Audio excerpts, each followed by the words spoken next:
ये रमन जी, जहाँ तक मैं फूलपुर का चुनाव का नामित प्रभारी बनाया गया हूँ, मैं देख रहा हूँ कि बीजेपी जो कह रही है कि नहीं हम चुनाव जीत के ही रहेंगे, जीतेंगे कहाँ से?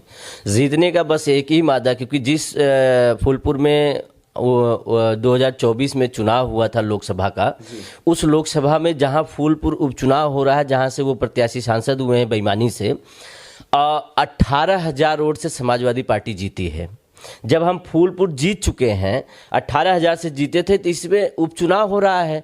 और जहां तक फूलपुर के लोग ये अपने आप को ठगा महसूस कर रहे हैं कि नहीं हमने वोट डाला था, अब वोट हमारी सही जगह नहीं पड़ी है, तो इसका मतलब कि बीजेपी वालों ने बेईमानी की है।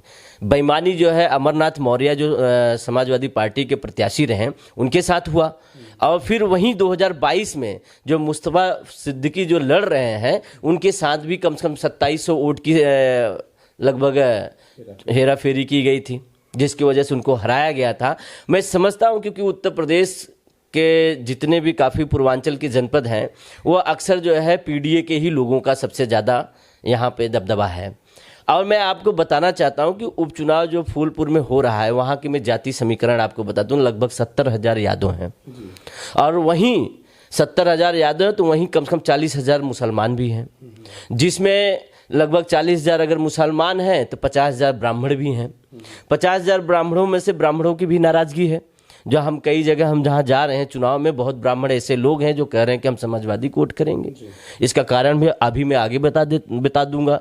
और वहीं कहीं जो है 45,000 लगभग दलित समाज के हैं, और दलित समाज में जो 45,000 हैं ज़्यादा से ज़्यादा पासी समाज के हैं। मैं पासी समाज में भी, सरोज समाज में और भारतीय समाज में जहाँ जहाँ जा रहा हूँ, वहाँ भारतीय भी जो लिखते हैं सरोज समाज के, वो लोग भी कह रहे हैं कि हम समाजवादी पार्टी के साथ हैं। इंद्रजीत सरोज वहाँ के मुख्य चुनाव प्रभारी हैं, जो उनके ऊपर है दामोदर, तो उनके जो पासी समाज के लोग हैं टोटली जो है उनके साथ हैं, वो भी आ रहे हैं। और कहीं न कहीं आप देखेंगे कुर्नी जो पटेल समाज होता है 30,000 वो हैं, और 30,000 जो पटेल होने के नाते भी जो वहाँ के पटेल जो इसमें प्रत्याशी हैं उनसे नाखुश हैं।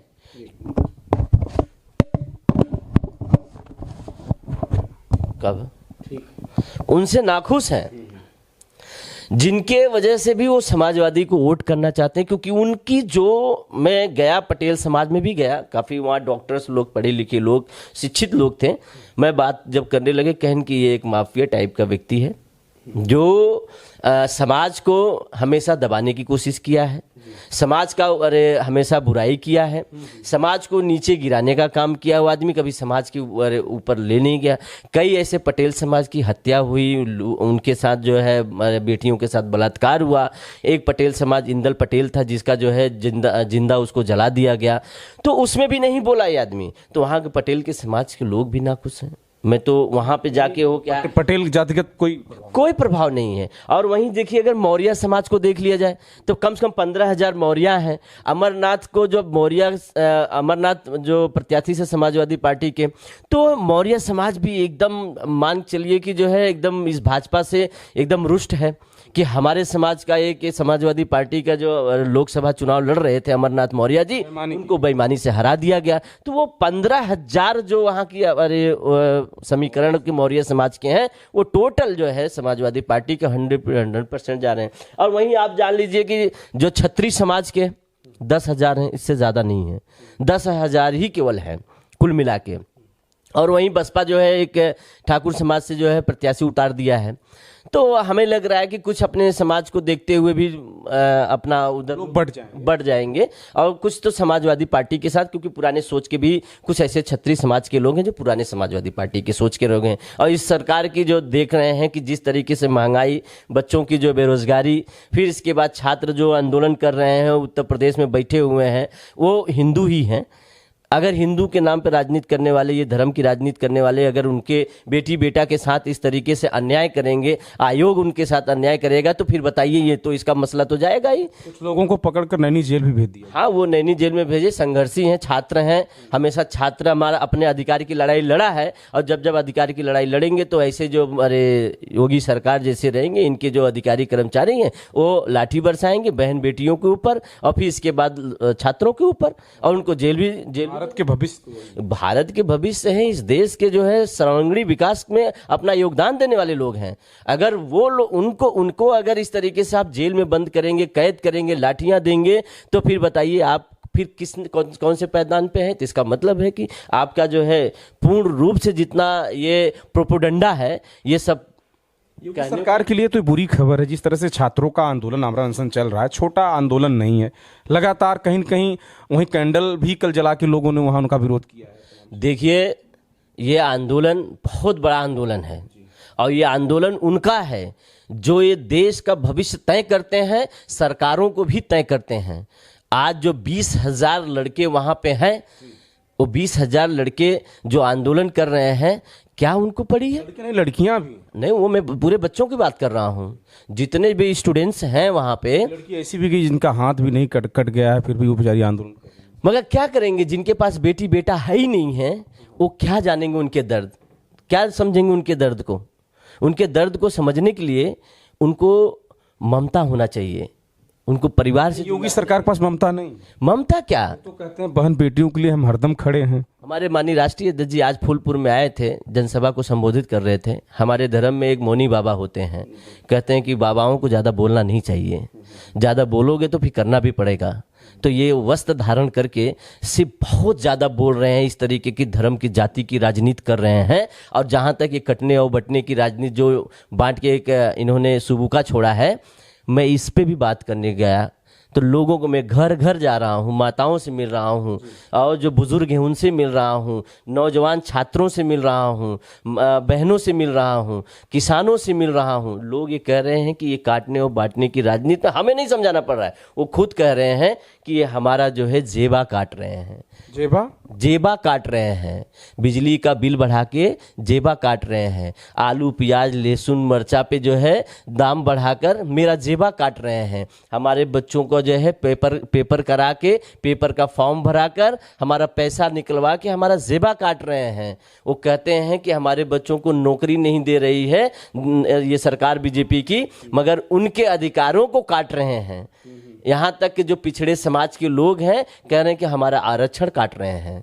उनका आरक्षण और फीस के बाद जो वजीफा आना चाहिए था, बीसी के लोग जो बैकवर्ड समाज के लोग थे, उनका वजीफा भी नहीं आया, तो ये भी काट रहे हैं। तो योगी सरकार में देखिए लगातार हत्या, लूट, बलात्कार, महंगाई चरण पे है। वहाँ किसानों का जो है, मैंने माननीय राष्ट्रीय अध्यक्ष जी ने कहा, जहाँ 5 किलो की बोरी 5 किलो चोरी करते थे, अब तो बोरी की बोरी चोरी कर हाँ, लाइन लगाए हुए किसान सोसाइटियों पर खड़े हैं, लेकिन खाद का कोई प्रबंध नहीं दिखाई दे रहा। जो सोसाइटी का इंचार्ज है, सारा खाद जो है डंप करके लॉक कर दिया है, किसी किसान को नहीं दे रहा। और जो दे रहा है सोसाइटी के सचिव तो कहते हैं कि ऊपर से ही नहीं आ रहा। तो ऊपर से नहीं आ रहा तो फिर खाद के जो गोदाम है उसको खोल के किसानों को दिखा दो, क्यों लॉक कर दिए उसको? क्योंकि उस पे जो है ना महंगाई जो बढ़ी हुई है, ये अवैध वसूली करने के लिए ये लोग गोदाम को जो है बढ़ावा दे रहे हैं। 10 दिन 15 दिन पे खोलेंगे, वही दुगने दाम पे बेच के किसानों को खाद देंगे। अच्छा, हम टॉपिक पे बात करेंगे। चुनाव पर हमारी आपकी चर्चा चल रही, लेकिन गाड़ी आगे चली गई दूसरी जगह। क्या मानेंगे, 9 सीटों पर चुनाव है और चुनाव चरम पर है, क्योंकि बहुत नज़दीक है। सपा अध्यक्ष अखिलेश यादव, आपके राष्ट्रीय अध्यक्ष, कई जगहों पर जा भी चुके हैं, वो जाएंगे भी। क्या मानेंगे इस बार? नहीं मानेंगे क्या? चुनाव हम लोग जीत रहे हैं और 9 जीत रहे हैं और जनता जिता रही है। इनके अपराध बढ़े हुए हैं, उस पे जनता जो है हमको जिता रही है। महंगाई बढ़ी हुई है, जनता हमको उस पे जिता रही है। किसान के अधिकार खत्म कर रहे हैं, किसान को जो है मार रहे हैं, किसान फांसी लगा रहे हैं, किसान जो है खाद के लिए परेशान है, किसान जो है जुताई बुआई नहीं कर पा रहा, उस पे हमको वोट मिल रहा है। नौजवान छात्र पढ़ रहे हैं, लिख रहे हैं, नौकरी नहीं मिल रही है। 2-2 करोड़ नौकरी की जुमलेबाजी का जो है सुन के सुबह का जो फैला हुआ है, उस पे नौजवान जो छात्र हैं, छात्राएं हैं, वो उस पे हमको वोट मिल रहा है। जो व्यापारी समाज के साथ हत्या हो रही, लूट हो रही है, इसके बाद जो है उनके यहाँ फूड इंस्पेक्टर को भेज के जो है जाँच करा के फर्जी वसूली करा रहे, वो व्यापारी हमारे साथ हैं, वो व्यापारी हमको जिता रहे हैं। तो जब सब आपके साथ हैं तो कैसे तब हार जाते हैं? आप लोकसभा भी हार गए, इस बार आप लोगों का पूरा प्लान था कि केंद्र में सरकार बननी। देखिए, अभी तक ये जुमला छोड़ रहे थे, तो जुमले में सब मस्त थे कि अब सही हो जाएगा, अब सही हो जाएगा। अच्छा दिन दिखा रहे थे ना, अच्छे दिन देखने के लिए लोग जो है इनके ऊपर भरोसा कर रहे थे ये भरोसा ऐसा कर रहे थे कि जैसे माननीय प्रधानमंत्री जी, कोई गंजा आदमी दिख जाएगा ना तो उसको ऐसा जुमला बोल के उसको कंघी बेच देंगे, क्योंकि उसको बाल तो है नहीं, कंघी तो चला नहीं पाएगा, मगर कंघी जरूर उसको बेच देंगे, इतना बड़ा जुमला देते हैं। उसी का भरोसा करके ये समाजवादी पार्टी, सेकुलर पार्टियों को हराने का काम किए लोग ये सोचे थे कि प्रधानमंत्री जी बोल रहे हैं कि 2 करोड़ रोजगार देंगे प्रतिवर्ष, और आज 11 साल हो गया, 11 साल में 2 करोड़ की दुना 22 करोड़ नौकरी क्या मिली किसी को?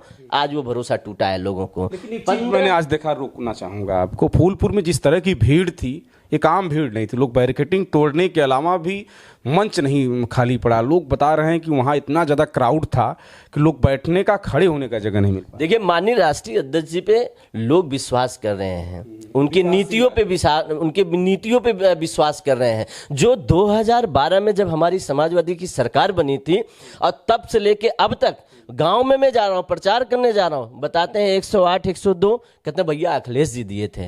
अभी भी 100 नंबर की बात करते हैं तो कहते हैं कि 100 नंबर भी अखिलेश यादव जी की दी हुई है। 112 कर देने से मिलने के बाद भी नाम नहीं आ रहा भाई। मैं बता तो रहा हूं, लैपटॉप की बात कर रहे हैं, कन्या विद्याधन की बात कर रहे हैं, और जो बेटियां जो पास होती थी, जो उनको साइकिल मिलता था, साइकिल की बात कर रहे हैं, वजीफा की बात कर रहे हैं कि वजीफा जो बैकवर्ड समाज का आता था वो अभी नहीं आ रहा, वो अखिलेश जी की सरकार में आ जाती थी। जो बेरोजगार साथी रहा करते थे, जो बेरोजगार बैठे थे, उनको बेरोजगारी भत्ता दिया जाता था समाजवादी पार्टी के द्वारा। जब वो रोजगार पाते थे तो फिर आगे का कदम बढ़ता था, मगर जब तक हमारे नौजवान छात्र जो बेरोजगार रहा करते थे, बेरोजगारी भत्ता भी पाते थे। तो उस बात को लेकर अभी भी सब चर्चा कर रहे हैं, और भाजपा अभी तक ऐसा कोई काम ही नहीं की है जिसको जो है आदमी चर्चा करे। केवल हाँ, धर्म के नाम पे बांट रहे हैं। मैं वही कह रहा हूं कि जो इलाहाबाद में बैठे हुए हैं जो छात्र छात्राएं, ये हिंदू हैं। हमें कह रहे हैं कि हिंदू के नाम पे अगर आप कह रहे हैं तो हिंदू के ही तो बच्चे हैं, क्यों आप उनकी बातों को नहीं मान रहे हैं? ये नॉर्मलाइजेशन क्यों करवा रहे हो, उसकी भी बात कर रहे हैं। महंगाई जो पेट्रोल और डीजल है, सबसे ज्यादा हिंदू तो है, तो उसमें क्यों महंगाई बढ़ गई है? एक चीज तो देखा गया है कि योगी सरकार इस मामले में फेल दिखाई दे रही है, और सरकारों में इस तरह से छात्र धरना प्रदर्शन नहीं करते थे। बेरोजगारी तो देखी जा रही है। जब से सरकार में आए हैं 2017 से लेके अभी भी देखिएगा कि आंदोलन लगातार चल रहा है, और धरना प्रदर्शन पे एक न एक व्यक्ति हमेशा बैठा है, चाहे वो आंगनबाड़ी हो, चाहे डॉक्टर हो, चाहे मास्टर हो, चाहे छात्र हो, नौजवान हो, किसान हो, यहाँ तक जो जवान बॉर्डर पे है वो भी बैठा धरना पे। अच्छा। वो भी धरना पे बैठा, उनके साथ अन्याय हो रहा है। कौन सा डंका बजा रहे हैं? डंका का फर्जीवाड़ा है। लोगों का गला पकड़े हुए हैं, गला दबोच के रख रहे हैं। आप ही बताइए रमन जी, ग्राउंड लेवल पे आप जाते होंगे, सब जगह जो है देखते होंगे, क्या इनके विकास के मार्ग हैं? रास्ते टूटे हुए हैं, बिजली के तार जर्जर हुए हैं, नाली जो है देखिए नगर पंचायतों में बजबजा रही हैं, एक भी विकास कार्य नहीं हो रहा है। 5 किलो राशन, 5 किलो राशन, वो भी फ्री में। 5 किलो राशन किसका दे रहे हैं? किसका तो है कि हम दे रहे हैं फ्री में दे रहे? तो इस राशन को मत दो ना। मैं तो गांव में गया, गरीबों से भी मिला, 5 किलो में केकर पेट राशन हमको मत दें, हमारे बेटवा को नौकरी दे दें। वो तो कह रहा है कि हमको 5 किलो राशन नहीं चाहिए, हमको हमारे बेटे को नौकरी दे दीजिए। हमारे बेटे की नौकरी को काट रहे हैं आप। वो 5 किलो राशन नहीं मांग रहे, मगर जब दे रहे हैं तो वो ले रहे हैं। तो क्या माने, फूलपुर आप जीत रहे हैं? फूलपुर हम जीत रहे हैं, फूलपुर हम जीत रहे हैं। जहां आप समझेंगे कि जिस सीट को सबसे ज़्यादा गमागमी है, कसाकसी है, हम उसको भी जीत रहे हैं, क्योंकि जानते हैं इंटरनली वोट पड़ने वाला है। क्योंकि माननीय राष्ट्रीय अध्यक्ष जी हमेशा हमारे नेताओं को, कार्यकर्ताओं को, वोटरों को, सबको चेता रहे हैं कि आप डरिए मत कि वो वोट करिए।